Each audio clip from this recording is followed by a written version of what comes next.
Where am I? Who am I? Oh, hello there.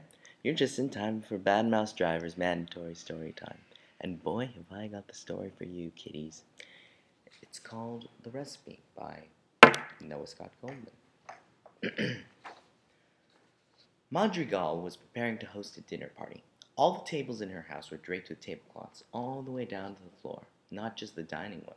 The front door had been repainted, the floors scrubbed. This was a result of her powerlessness against the wishes of society. All that remained was the meal. Madrigal flipped through her cookbook. No, not pizza. This was a fancy dinner party. Pizza was beneath that. Tuna casserole? No, too typical. Steak and potatoes? Too heavy for conversation. Music?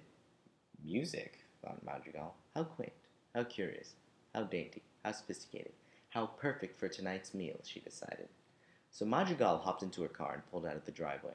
She drove down a winding road shaped like a snake wrapped in IVs to the music store to purchase the ingredients, carrying a shopping list she'd written on an old shirt she had in the garage.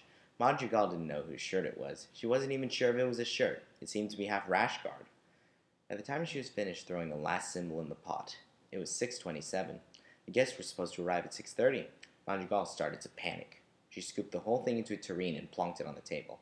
Frantically, she set plates and utensils down, finishing just as the doorbell rang. Madrigal hurriedly showed the guests in. "Tonight I made a very special meal just for you," she announced proudly. "It's called music." She gestured towards the closed tureen. All of her guests oohed and awed. One of them said with a sniff, "It smells great. That's ballad and blues, and do I detect a pinch of ragtime?" "Yes, that's exactly right, Your Grace," agreed Madrigal. She was lying. It was truthfully a techno recipe. This was a result of her powerlessness against the wishes of society. "Well, don't just stand there and talk about it," barked an old woman with a dead mouse in her breast pocket. "Serve us the food now, damn woman." "Yes, sir." Madrigal lifted the lid off the tureen.